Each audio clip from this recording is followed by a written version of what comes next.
Hunting season in Colorado was more than a tradition for me. It was part of who I was. Every October, I packed my gear up, loaded into my old truck, and made the long drive to my cabin, nestled deep in the mountains. It was my sanctuary. The crisp air, the snow-dust pines, and the thrill of tracking elk and deer. It all felt like freedom. I arrived at the cabin with my dog, Ben, a loyal black lab who had been my companion for 6 years. Ben loved it out here as much as I did. While I hunted, he sniffed around in the woods with his tail wagging like crazy. The cabin was simple. Just a sturdy log structure with a fireplace, a small kitchen and a bedroom. But it was all I needed. The first few days passed uneventfully. I'd seen some deer and a few elk, though nothing within range. The nights were cold and quiet, except for the occasional hoot of an owl. I slept well. Ben curled up by the fire. It was around the 4th day that things took a turn. I'd set out early in the morning, hoping to catch deer grazing near the bait that I'd left the day before. It was a perfect setup. The clearing was wide open, with a good line of sight from my window.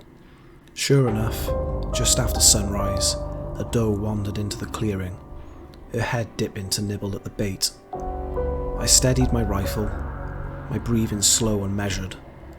I had her in my sights, finger on the trigger, when a piercing screech shattered the silence. It wasn't a coyote or a mountain lion. It wasn't like anything I'd heard before. It was deep, almost metallic. The doe bolted, disappearing into the trees before I could react.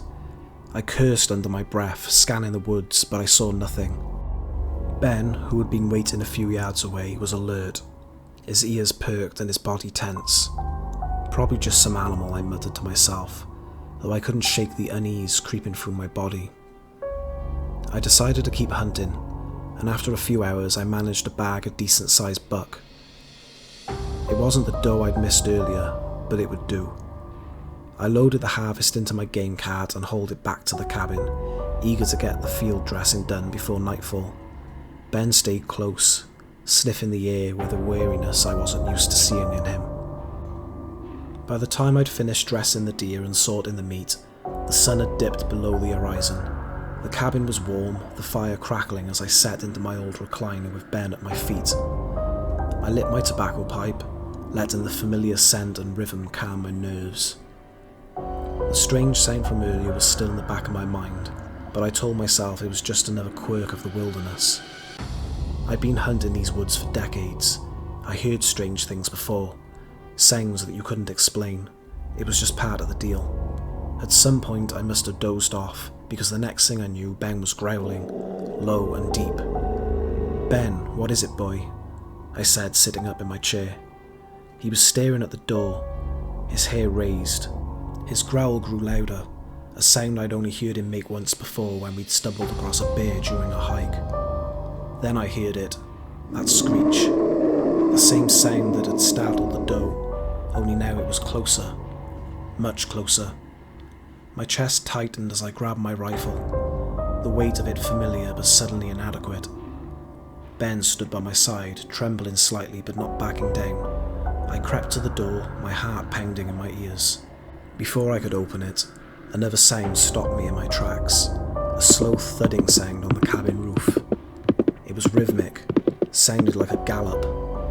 My blood ran cold. I'd never heard anything like it. Ben barked sharply, his usual composure cracking. I pulled the door open just a crack and stepped out onto the porch, shutting the door behind me, keeping Ben safe inside. I raised my rifle. The snow reflected the faint light of the moon. I pointed the rifle up at the roof, but all I saw was emptiness. Then came the thud of something heavy landing on the ground around the side of the cabin. I spun towards the sound, my breath clouding the icy air. There it was. It stood in the shadows just beyond the reach of the porch light. At first I thought it was the wolf, but the shape was wrong. It moved on all fours, limbs long and angular, its body covered in a coarse dark fur. Its head turned towards me, and I caught a glimpse of its eyes, large, reflective, and eerily like an owl. I froze. my finger hovering on the trigger. Ben barked again, and the creature let out another screech, louder and more piercing than before. Fear shot through me like electricity. I pulled the trigger. The rifle's crack echoed through the woods, and the creature recoiled, retreating into the darkness. I fired again and again, each shot missing as it disappeared into the trees. The silence that followed was deafening. Back inside, I bolted the doors and checked every window, making sure they were secure. Ben wouldn't leave my side, his ears flat against his head. I sank into my chair, my rifle still in my hand, staring at the door as the fire cast flickering shadows across the room. My mind raced. What the hell was that thing? Was it after the deer that I'd harvest? Was it curious, or was it hunting me? Sleep didn't come easy that night, and when dawn finally broke, I didn't waste any time. I packed up my gear, loaded Ben into the truck, and locked up the cabin. The thin layer of snow outside was littered with tracks, large, irregular prints that circled the cabin and led off into the woods. I didn't stop to study them, I just wanted to get out of there. As I drove down the winding forest road, I couldn't shake the feeling that I was being watched. The cabin, the hunt, even the deer, all of it felt unimportant. All I could think about was that creature, its large owl-like eyes glinting in the darkness, and the sound of the screech replaying in my mind. I've hunted for decades, spent more nights in these woods than I can count. I thought I'd seen it all, but whatever that thing was, it didn't look normal. Maybe it was something older, something that had been in these woods long before I'd set foot in them, and it was drawn by the scent of the kill. One thing's for sure, next October, I'll definitely be on my guard.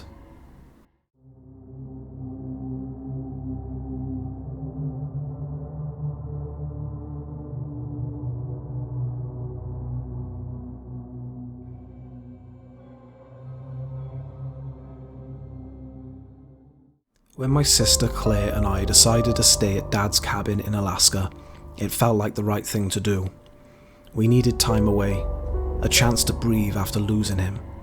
He loved that cabin, and the stories he told us made it sound like a sanctuary, a place where the world stopped for a while. The cabin was tucked deep in the woods, not far from a frozen lake that gleamed under the winter sun. Snow blanketed everything, muffling the world into a quiet stillness that was both beautiful and haunting. On clear nights, the northern light painted the sky in waves of green and purple, a reminder of how vast and beautiful the world could be. We spent our first days exploring, cooking on a wood stove, and sitting by the fire talking about Dad. For the first time since the funeral, it felt like we could breathe. The sounds of nature were comforting. We saw a moose not far from the cabin, its massive frame lumbering through the trees. It was peaceful in a way that I hadn't expected, and for one glorious day and night, I almost forgot why we were there. The second night, something changed. We were sitting by the log fire again, Claire flipping through one of Dad's old books while I worked on a puzzle that he'd left behind. Outside, the snow fell softly, glowing faintly in the moonlight. Then we heard it, crunching footsteps, moving just outside the cabin. I froze, my hands hovering over the puzzle piece. "Did you hear that?" I whispered. Claire looked up at me, frowning. We moved to the window, pressing ourselves against the wall so we could peek out without being seen. The darkness outside was deep. The snow reflected just enough light to make out the shapes of the trees and the faint glint of the lake in the distance, but there was nothing there. "It's probably a moose," Claire said. "It sounded like it was on two legs," I murmured. We stayed there for a while, staring into the night, but the footsteps didn't return. Eventually, we convinced ourselves it was just an animal and went to bed, though the thought lingered in the back of my mind that something wasn't right. The next morning, the world was covered in a fresh layer of snow, pristine and untouched. I stepped outside with a cup of coffee, expecting to see tracks where the footsteps had been, but there was nothing. Claire and I spent the morning cooking breakfast and clearing up the cabin. By lunchtime, we decided to grill burgers outside on Dad's old barbecue. The smell of cooked meat mingled with the crisp air, and for a moment, things felt normal again. That's when we heard it. A sharp crack echoed through the woods. It took a second for the sound to register. "Was that a gunshot?" Claire asked, her eyes wide. I nodded slowly, my stomach twisting. "I think so." We stared at each other, silent for a moment. It was out of hunting season, and we were miles away from anyone else. The sound had come from the direction of the woods, far off but clear enough to leave us uneasy. We decided to stay close to the cabin for the rest of the day, nervously brushing off the incident as a hunter ignoring the rules. But the unease lingered, creeping into our conversations every so often.